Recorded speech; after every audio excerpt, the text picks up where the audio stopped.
As a trucker, I've seen my fair share of strange things on the road. But the most horrifying experience I've ever had happened on a cold, clear night in December. I was hauling a load of furniture across the country, and I was making good time. I was cruising down the highway, minding my own business, when I noticed something strange in my rearview mirror. There was a truck behind me, and it was getting closer and closer. At first, I thought it was just another trucker trying to pass me. But as it got closer, I realized that something was off about this truck. It was old and beat up, with rust covering the entire body. And the driver, well, I couldn't see his face, but he looked like he hadn't slept in days. I tried to speed up to get away from him, but no matter how fast I went, the truck stayed right on my tail.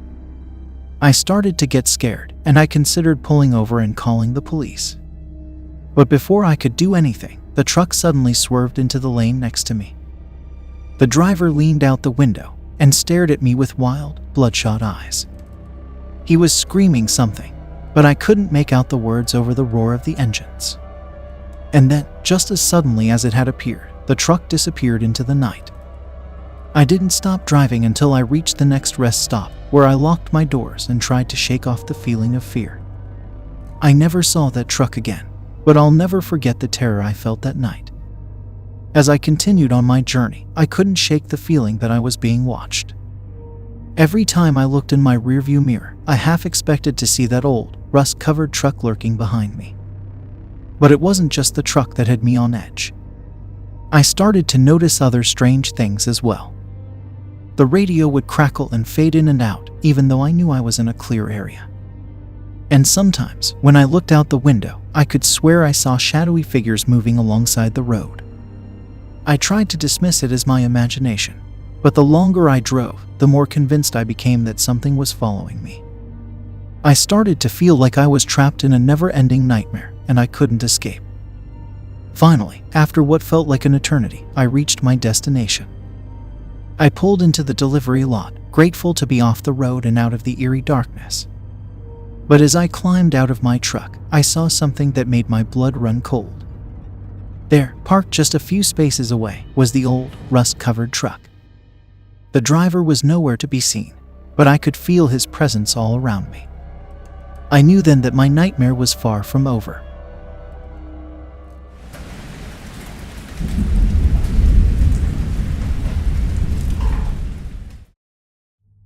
I was driving my truck down a deserted highway. The only sound was the hum of my engine and the occasional passing car. It was a typical night on the road, until I saw a hitchhiker standing on the side of the road. I usually don't pick up hitchhikers, but something about this one caught my eye. Maybe it was the way he looked at me with a desperate expression, or the fact that he was holding a small backpack. I decided to give him a ride. After all, it's not every day that I see someone stranded on the side of the road. He hopped into the passenger seat and introduced himself as Jack. He told me he was on his way to visit his family, but his car had broken down a few miles back. He said he was grateful for the ride and offered to split the cost of gas with me. We chatted for a while, exchanging stories about our lives on the road. Jack seemed like a nice enough guy, but something about him made me uneasy. Maybe it was the way he kept fidgeting with his backpack, or the way he avoided eye contact whenever I asked him a question. As we continued driving, the sky grew darker and the rain started to pour. I turned on the wipers and headlights, but I could barely see the road in front of me. I suggested we pull over and wait out the storm, but Jack insisted we keep going. I didn't want to argue with my passenger, so I reluctantly agreed. But as we drove deeper into the storm, I started to regret my decision. The wind howled and the rain pounded against the windows, making it almost impossible to see. Suddenly, Jack reached over and grabbed the steering wheel, pulling us off the road and into a ditch. I frantically tried to regain control of the truck, but it was too late. We were stuck, stranded in the middle of nowhere in the middle of a storm. I looked over at Jack, who was now laughing maniacally. He pulled out a knife and started to approach me, his eyes filled with madness. I realized then that he wasn't just a hitchhiker, he was a serial killer. I tried to fight back, but he was too strong. He dragged me out of the truck and into the pouring rain, his knife glinting in the darkness. I knew I was going to die, but I refused to go down without a fight. With all of my strength, I managed to break free from his grasp and run into the woods. I stumbled through the underbrush, my heart pounding and my breath ragged. I didn't stop until I reached a small cabin, where I banged on the door until someone answered. The man who answered the door let me in and called the police, who arrived just in time to catch Jack. He had been on the run for years, preying on unsuspecting truckers like me. I was lucky to have escaped with my life, but the memory of that night still haunts me. I never pick up hitchhikers again, and I always make sure to check my surroundings before setting out on a long haul. You never know who you might come across on the road.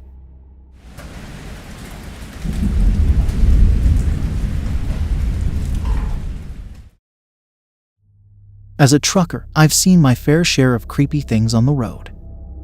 But nothing could prepare me for the terror I experienced on a particularly long haul. It was a hot summer day, and I had been driving for hours without a break. My wife was tagging along in the passenger seat, trying to stay awake and keep me company. We were making good time, but the monotony of the road was starting to wear on us. Suddenly, a huge semi-truck appeared in my rearview mirror. It was going so fast that it seemed to be almost touching my bumper. I tried to speed up and get away from it, but it kept pace with me. I could feel the fear rising in my chest as the truck continued to tail me. My wife became increasingly panicked as the truck continued to follow us. She begged me to pull over and let the truck pass, but I knew that would be a mistake. I could see the driver's face now, and he looked absolutely terrifying. His eyes were wild and his mouth was twisted into a maniacal grin. I tried to outrun the truck, but it was no use. It was like it was attached to us somehow. We were trapped on the highway with this maniac behind us. I could feel my heart pounding in my chest as I struggled to keep control of the truck. Finally, after what felt like hours, the truck disappeared as suddenly as it had appeared. My wife and I were left shaken and terrified. After that night, my wife and I were extra cautious on the road. We avoided driving at night and always kept our eyes peeled for that crazy truck. But despite our best efforts, we couldn't shake the fear that it would reappear. Sure enough, on a long haul through the desert, we saw the truck again. It was like it was stalking us, always appearing just when we least expected it. My wife was beside herself with fear, but I refused to let the truck get the best of us. I tried to outmaneuver it, speeding up and slowing down, but it always stayed right on our tail. It was like it was determined to make us crash. I could feel the sweat pouring down my face as I tried to keep control of the truck. Finally, we reached a rest stop and I pulled over, hoping the truck would pass us by. But it didn't. It pulled in right behind us, blocking us in. My wife and I were trapped. We sat in the cab, frozen with fear, as the driver of the truck approached our window. He looked even more deranged than before, his eyes wild with madness. He banged on the glass, demanding that we get out. In that moment, I knew we had to get out of there. I started the truck and floored it, ramming the crazy truck as we sped away. We didn't stop until we reached the next town, shaken and terrified but alive. I never saw that truck again, but the memory of it still haunts me to this day. It's a reminder of the terror that lurks on the open road.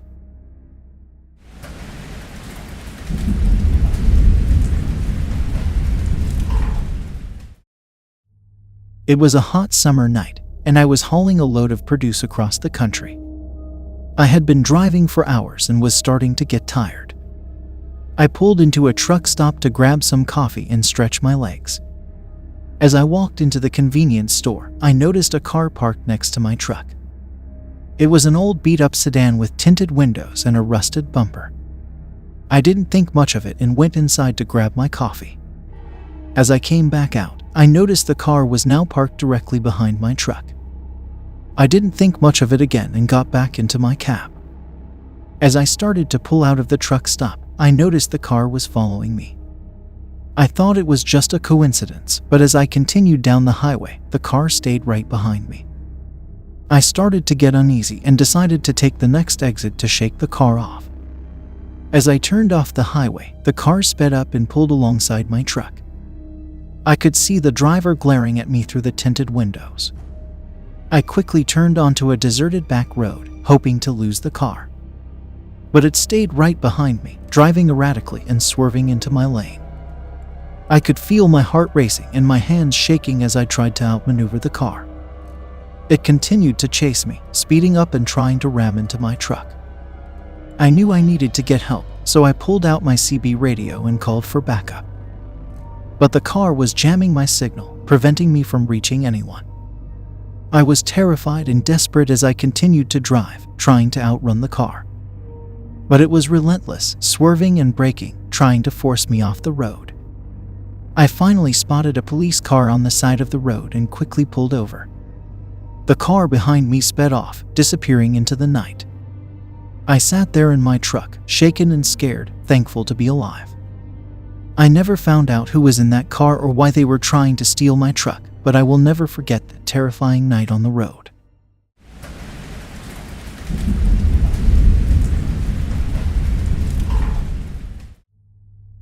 As a trucker, I had heard all sorts of horror stories about the roads at night.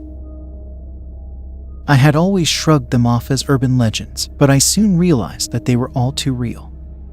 It was a cold, clear night when I set out on my usual route, hauling a load of frozen goods to a nearby city.